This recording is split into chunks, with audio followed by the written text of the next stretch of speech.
नमस्कार, अपना बिहार देख रहे हैं आप। मैं हूं आप सबके साथ अनूप। सबसे पहले बात बिहार की एक बेटी की। नेशनल पुलिस एकेडमी में 131 आईपीएस अधिकारियों का पासिंग आउट परेड हुआ। इस दौरान बिहार की प्रोबेशनर आईपीएस तनुश्री आकर्षण का केंद्र बनी रही। उनसे प्रधानमंत्री नरेंद्र मोदी ने बातचीत की। जय हिंद सर। जय हिंद सर, मेरा नाम तनुश्री है और मुझे जम्मू एवं कश्मीर का ऑर्डर एलोकेट हुआ है। प्रधानमंत्री को अपना परिचय देती ये है युवा आईपीएस अधिकारी तनुश्री, करते हुए पुलिस कैसे आतंकवादी गतिविधियों से लड़कर जो हैदराबाद स्थित नेशनल पुलिस एकेडमी के पास आउट उन 131 कैडेट्स में से एक है जो शुक्रवार को पास आउट परेड का हिस्सा बने। दरअसल इन युवा आईपीएस अफसरों को बेहद खास दिन के मुख्य अतिथि रहे प्रधानमंत्री नरेंद्र मोदी। खाकी के प्रति गर्व होना ये बहुत अनिवार्य है।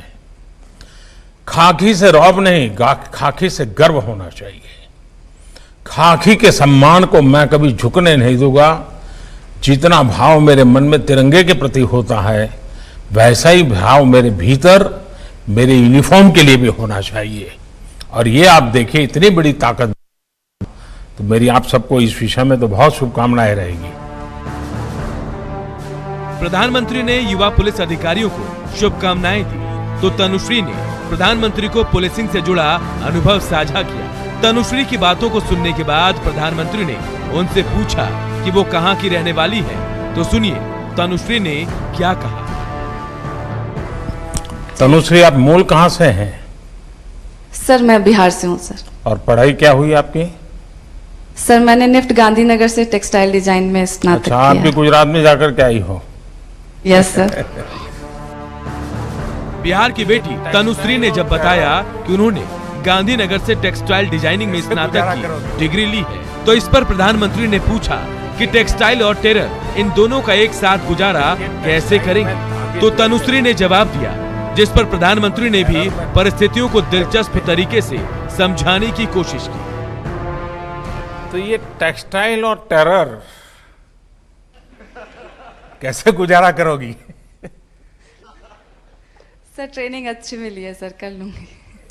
देखिए, टेक्सटाइल में धागे जोड़ने होते हैं और टेरर में धागे होते हैं। तो बहुत ही दो अलग अलग पहलू के काम करने पड़ेंगे आपको। Yes sir. युवा आईपीएस अधिकारियों से संवाद में प्रधानमंत्री नरेंद्र मोदी ने सभी को बेहतर अफसर बनकर देश सेवा की शुभकामनाएं दी। इस संवाद कार्यक्रम के केंद्र में रही तनुश्री, जिनके बारे में भी जान लीजिए। जय हिंद सर। जय हिंद। जम्मू कश्मीर कैडर की आईपीएस अधिकारी है तनुश्री। बिहार के जमुई जिले के झाझा पिपराडी गांव की रहने वाली है। गांधीनगर से टेक्सटाइल डिजाइनिंग की पढ़ाई कर चुकी है।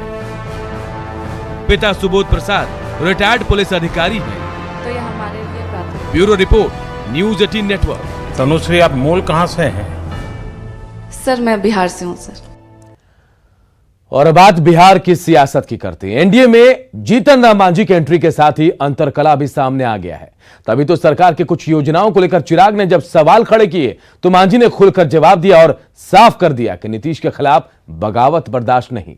तो क्या मांझी के बहाने नीतीश एक तीर से दो निशाना साध रहे हैं? जब नीतीश जी के साथ हैं, अगर नीतीश जी को किसी भी प्रकार के हानि की बात अगर वहाँ से होती है चिराग जी के यहाँ से, तो उसका प्रतिकार हम उसी रूप में करेंगे। यानी हमको सुनने में आया कि वो कहते हैं कि जहाँ से जदयू का कैंडिडेट रहेगा वहाँ चुनाव लड़ेंगे चिराग साहब। हम भी कहते हैं कि जहाँ एलजेपी का कैंडिडेट होगा वहाँ हमारा हिंदुस्तानी अवाम मोर्चा लड़ेगा चुनाव। हम अगर लाभ की बात सोचते तो हमको तो राज्यपाल बनाया जा रहा था, कहाँ हम स्वीकार किया।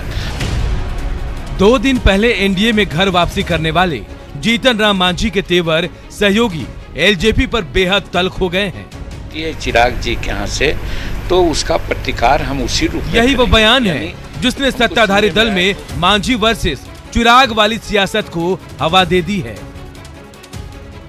मतलब मांझी के बयान के मायने और संदेश बिल्कुल साफ हैं। नीतीश के खिलाफ बगावत बर्दाश्त नहीं। चिराग आवाज उठाएंगे तो जवाब मैं दूंगा। रामविलास ने दलितों के लिए कुछ नहीं किया। मैं सिर्फ फायदे के लिए काम नहीं करता। जीतन राम मांझी ने चिराग को तो जवाब दिया ही, उनके पिता रामविलास पासवान को भी नहीं छोड़ा। कह दिया कि दलितों के भलाई का काम तो पासवान जी ने किया ही नहीं। जो शेड्यूल कास्ट के हित के लिए बर्निंग मुद्दा है, उस पर इतना बड़ा राजनीतिक जीवन और सरकार में लगातार रहने के बाद भी वो मामला को उन्होंने तरजीह नहीं दी। इसीलिए यहाँ पर वैचारिक हम लोगों में बातें हो सकती है। वो बोलेंगे शेड्यूल कास्ट के बारे में तो हम कहेंगे कि शेड्यूल कास्ट में बोलने का आपको कोई अधिकार नहीं है। चिराग को मांझी के चेतावनी पर जेडीयू के नेता संभलकर बयानबाजी कर रहे हैं, खुद के ताकत बढ़ने की बातें कर रहे हैं, तो वहीं विपक्ष कह रहा है कि मांझी बगैर नीतीश के शह पर ऐसे बयान नहीं दे सकते। मांझी जी बड़े नेता है और कमजोर वर्गों में उनका व्यापक आधार है। उनके आने से एनडीए की ताकत बढ़ी है। जिस तरह से ये अटैक कर रहे हैं चिराग जी को, वो खुद मांझी जी कर रहे हो मैं नहीं मानता, लेकिन मेरा मानना है कि अभी आप एक दिन पहले गए हैं और एक दिन 24 घंटे के अंदर अगर इस तेवर से आप कह रहे हैं तो जाहिर तौर पर ये तेवर स्वतः स्फूर्त नहीं हो सकता। तो चुनावी साल में विरोधियों को दम दिखाने को तैयार एनडीए का जायका क्या मांझी की एंट्री ने बिगाड़ दिया है, या फिर मांझी के बहाने नीतीश क्या एक तीर से दो शिकार कर रहे हैं? खुद की सरकार पर चिराग के सवालों का जवाब क्या मांझी की ओर से बताने की सोची समझी कोशिश की जा रही है? वैसे सीट शेयरिंग से पहले ये प्रेशर पॉलिटिक्स भी कहा जा सकता है, जिसका सियासी मतलब बखूबी समझा जा सकता है। न्यूज 18 के लिए दिल्ली से अमितेश के साथ पटना से रवि नारायण, रजनीश और साकेत की रिपोर्ट। और अब जरा मांझी के तेवर में अचानक आए बदलाव के मायने को भी समझने की कोशिश करते हैं कि आखिर क्यों 2 दिन पहले ही घर वापसी किए मांझी के निशाने पर चिराग आ गए। जी हां, देखिए एनडीए में अपनी हैसियत जताना चाहते हैं जीतन राम मांझी, क्योंकि 2 दिन पहले आए तो अपनी हैसियत बताने की कोशिश कर रहे हैं। दलितों के नाम पर खुद की अहमियत साबित करने की भी ये कोशिश की जा रही है मांझी जी की तरफ से। वहीं देखिए सीट शेयरिंग से पहले जो प्रेशर पॉलिटिक्स बनाने की कोशिश दल जो करते हैं, सहयोगी दल, वो भी इसे कहा जा रहा है। खुद को नीतीश के करीबी और भरोसेमंद जताने की या फिर बताने की कोशिश भी कर रहे हैं मांझी।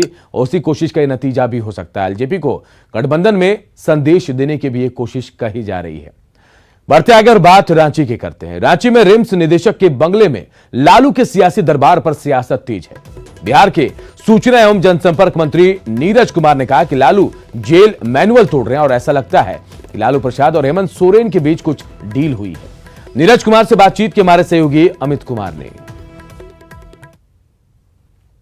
गए हैं 420 के आरोपी और ये दरबार सजा रहे हैं।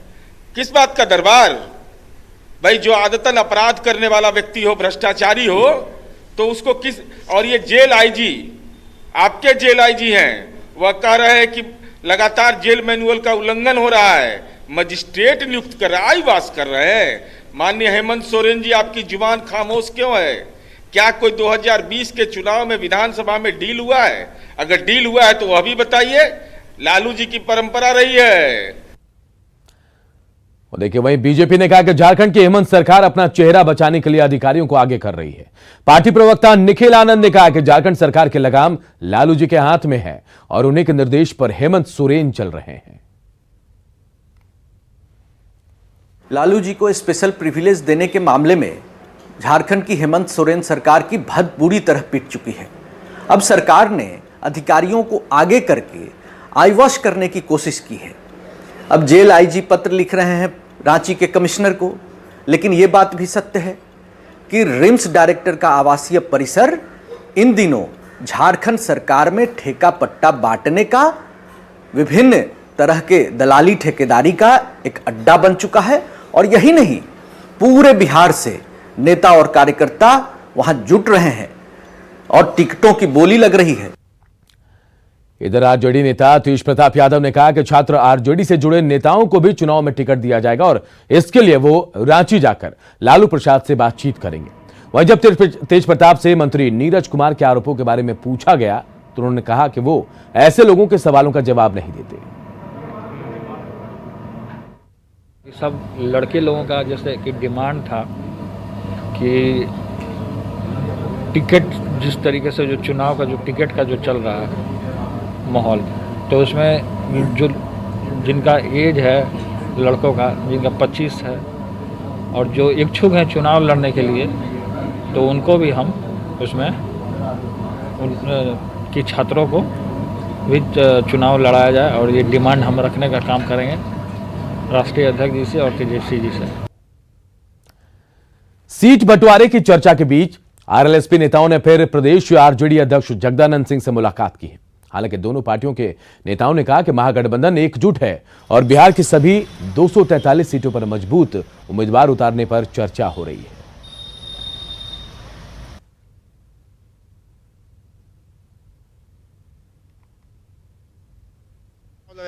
आरएलएसपी कोई अलग नहीं है, वह महागठबंधन है और महागठबंधन 243 की योजना बना रही है। कोई अलग अलग योजना नहीं बन रही है कि हम अलग बता पाए आपको।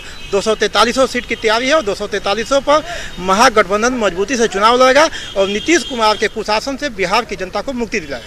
भाई असरदार क्या मुलाकात, हम लोग सहयोगी है, चुनाव है तो मुलाकात करके वार्ता चल रही है। इस सीट मायने नहीं रखती है, कैसे 243 सीट पर जीत हो ये मायने रखती है। सब लोग इसी के लिए बातचीत कर रहे हैं। जन अधिकार पार्टी के अध्यक्ष पप्पू यादव ने विधानसभा चुनाव के लिए उम्मीदवारों की पहले लिस्ट जारी कर दी है। पहले लिस्ट में 94 उम्मीदवार के नाम है। उन्होंने जीतन राम मांझी और एलजेपी से बयानबाजी बंद करने की मांग की है। साथ ही जेडीयू और आरजेडी पर हमला भी बोला है। मैं कुछ नहीं कहूंगा, ये बेमौसम बरसात चुनाव के महीने में चोर चोर मोशेरे भाई, ना इनको अपने 5 साल पर मैंने श्वेत पत्र के लिए सीधा चुनौती दिया है गांधी मैदान में। और कल भी मैंने कहा 2 बात का जवाब दे दें। 27 राज्यों में 26वें नंबर पर गरीबी में बिहार और 27 राज्यों में 25वें नंबर पर भूख में बिहार और 3478 फैक्ट्री में 2032 फैक्ट्री लगभग बंद। पानी पर तो करनाल से भी कम फैक्ट्री मेरे बिहार में, और एजुकेशन और हेल्थ कोलैप्स। इतने का जवाब हमको नीतीश कुमार देते। बिहार कांग्रेस प्रभारी शक्ति सिंह गोयल ने कहा कि महागठबंधन में सीटों को लेकर कोई विवाद नहीं है और जल्द ही तालमेल कर लिया जाएगा। पटना पहुंचे शक्ति सिंह गोयल ने कहा कि जरूरी नहीं है कि तालमेल के लिए किसी से मुलाकात किया जाए, बात करने के कई और जरिए भी हैं। भी गई होती है, वो आपको बताने के लिए क्या वक्त नहीं होता है, तो आपको लगता है कि कुछ नहीं होता। आज इस दौरे में आए हैं, किससे मुलाकात होने की बात संभावना है? अभी कोरोना चल रहा है, कोई साथियों के साथ बात करने के लिए फिजिकली मिलना जरूरी नहीं होता है, बहुत रास्ते होते हैं। तेजस्वी से आप बात करेंगे, आए हैं तो तेजस्वी से मुलाकात होगी? तेजस्वी भाई से बात करने के लिए मुझे पटना आने की जरूरत नहीं है, तेजस्वी भाई से बात होती रह जाती है। चुनाव आयोग ने प्रेस नोट के जरिए कहा है कि बिहार विधानसभा के चुनाव उचित समय पर ही हो। साथ ही देश में लोकसभा की 1 और विधानसभा की 65 सीटों पर उपचुनाव भी बिहार विधानसभा के साथ ही होंगे। बिहार विधानसभा का कार्यकाल 29 नवंबर को खत्म हो रहा है, लेकिन अब यह तय हो गया कि चुनाव तय समय पर ही होंगे। देश के अन्य राज्यों में 65 स्थान पर विधानसभा के बाई इलेक्शन होने हैं और एक पार्लियामेंट्री कंस्टिट्यूएंसी का भी बाई इलेक्शन होना है।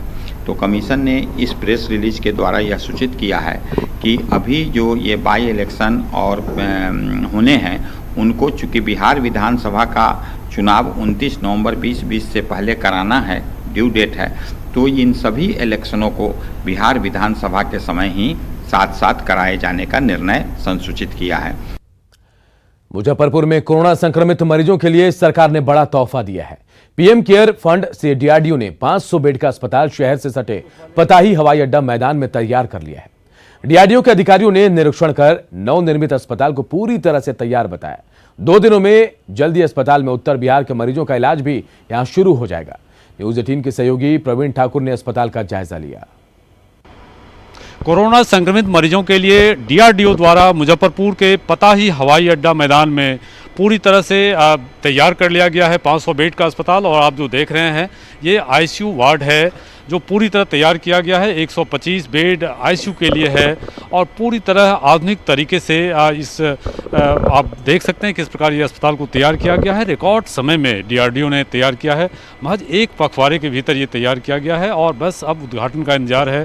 तमाम जो डीआरडीओ के अधिकारी हैं उन्होंने इंस्पेक्शन किया है और पूरी तरह इसे कोरोना संक्रमित के मरीजों के लिए तैयार पाया है। क्या पूरी तरह तैयार है ये? बिहार सरकार के आग्रह पर भारत सरकार द्वारा पीएम केयर फंड से मुजफ्फरपुर के पतही एयरफील्ड पर मात्र 10 दिन के अंदर 15 दिन के अंदर इस हॉस्पिटल को स्थापित किया गया है। इस हॉस्पिटल में 125 नंबर्स बेड जो हैं वो आईसीयू पे हैं और 375 बेड नॉर्मल बेड है, लेकिन उसमें भी ऑक्सीजन की सुविधा है। जहाँ तक आईसीयू का सवाल है, इसमें वेंटिलेटर, मॉनिटर और ऑक्सीजन की पूरी सुविधा है। इस पूरे हॉस्पिटल को जर्मन हैंगर, जिसको आप रैपिड कंस्ट्रक्शन फैब्रिकेशन टेक्नोलॉजी के तौर पे बनाया गया है और इसमें इसकी पूरी लंबाई 185 मीटर और चौड़ाई 140 मीटर है और इसमें इनको कई कंपार्टमेंट में बांटा गया है। जैसे अभी आप जहाँ पे देख रहे हैं ये आईसीयू कंपार्टमेंट है और इसके बाद एक हमारा जनरल कंपार्टमेंट है। पूरी एयर कंडीशनिंग की पूरी व्यवस्था है। इसमें water supply, sewage disposal, biomedical waste और लैब टेस्ट की सुविधा है और इस पूरे पीएम केयर फंड द्वारा इसका वहन किया जाएगा। यहाँ पे जो भी मरीज आएंगे उनको मुफ्त इलाज दिया जाएगा। इस प्रकार जो वर्ल्ड क्लास फैसिलिटी के तहत ये पीएम केयर फंड द्वारा कोरोना संक्रमित मरीजों को समर्पित ये अस्पताल पूरी तरह तैयार कर लिया गया है और महज एक पखवाड़े के भीतर ये सब हुआ है और अब बस इंतजार है कि इस आधुनिक अस्पताल में किस प्रकार कोरोना संक्रमित मरीजों को इलाज कराया जाता है। बताया जा रहा है कि अगले 2 दिनों के भीतर ये अस्पताल पूरी तरह चालू हो जाएगा और कोरोना संक्रमित मरीजों को समर्पित किया जाएगा। कैमरामैन संजीव के साथ प्रवीण ठाकुर, न्यूज़ 18 मुजफ्फरपुर। पटना के कमिश्नर के निर्देश पर सघन मास्क जांच अभियान शुरू हुआ।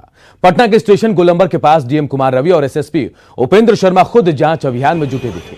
ऑटो चालक, बाइक चालक या फिर पैदल यात्री बिना मास्क पाए जाने पर इन सब से जुर्माना वसूला गया।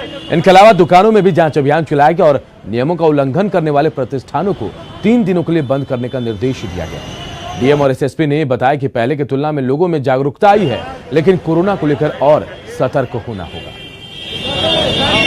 आपको 2 तस्वीरें दिखा रहे हैं, आप देखिए कैसे आज से मास्क अभियान पटना में शुरू हुआ है और खुद डीएम और एसएसपी सड़क पर उतरकर इसकी मॉनिटरिंग कर रहे हैं। बाकायदा जुर्माना वसूला जा रहा है वैसे लोगों से जो मास्क नहीं पहन रहे हैं और उन दुकानों को भी 3 दिनों के लिए बंद किया जा रहा है जो लॉकडाउन का उल्लंघन कर रहे हैं, नियमों का पालन नहीं कर रहे हैं।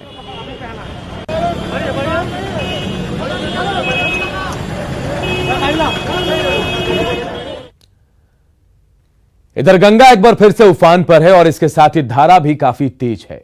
इन सब के बीच लोग जान जोखिम में डालकर नाव पर सवारी करने को मजबूर हैं। गंगा में करंट इतना ज्यादा कि 2 इंजन वाली नाव को चलाने में भी परेशानी हो रही है। इन सब के बावजूद धड़ल्ले से प्राइवेट नाव चल रही है। हम आपको 2 तस्वीरें दिखा रहे हैं। पहली तस्वीर पटना के दीघा घाट की, जहां दानापुर दियारा से लोग नाव से आते हैं। वहीं दूसरी तस्वीर देखिए भागलपुर की, जहां नवगछिया और बेहपुर से लोग आते हैं। हर जगह लोगों की जान खतरे में रहती है, लेकिन इसके बावजूद मजबूरी ऐसी कि लोग नाव में सफर करने को मजबूर हैं।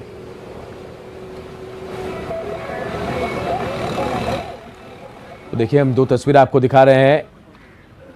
गंगा का जलस्तर लगातार बढ़ रहा है और पानी की धार इतनी तेज कि जो इंजन है नाव का वो भी डोल रहा है। लोग डरे सहमे जरूर, लेकिन इसके बावजूद मजबूरी ऐसी है कि वो नाव में सफर कर रहे हैं। तेज धार में नाव चलाना मुश्किल हो रहा है, लेकिन इसके बावजूद जरूरी काम है तो नाव में सफर करना इनके लिए मजबूरी बन गई है। इधर बांका में हथियार के बल पर बालू का अवैध खनन हो रहा है।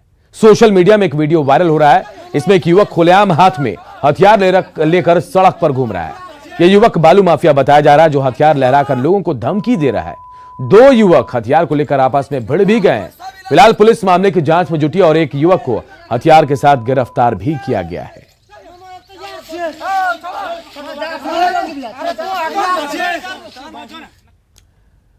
तिलका मांझी यूनिवर्सिटी भागलपुर में अखिल भारतीय विद्यार्थी परिषद की गुंडागर्दी देखने को मिली। बीए पार्ट 1 के प्रमोटेड छात्रों के पार्ट 3 का फॉर्म भरने देने की मांग कर रहे थे ये लोग, और इस दौरान विद्यार्थी परिषद के कार्यकर्ताओं ने प्रशासनिक भवन के ऑफिस को जबरन ही बंद करा दिया। कार्यालय को बंद करने का विरोध करने वाले कर्मचारियों से धक्का मुक्की तक की गई। थोड़ी देर के लिए यूनिवर्सिटी में तनाव का माहौल पैदा हो गया। बाद में दूसरे कर्मचारियों ने किसी तरह मामले को शांत कराया।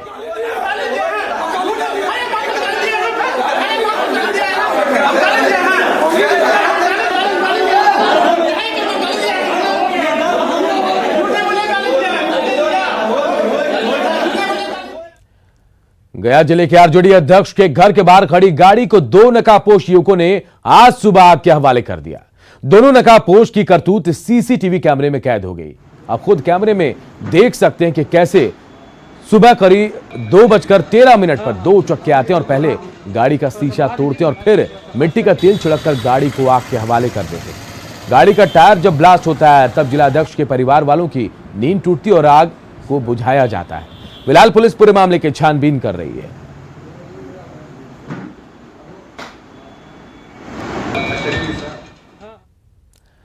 और इस बुलेटिन में फिलहाल इतना ही। खबरें लगातार जारी है, देखते रहिए न्यूज़ 18 बिहार झारखंड।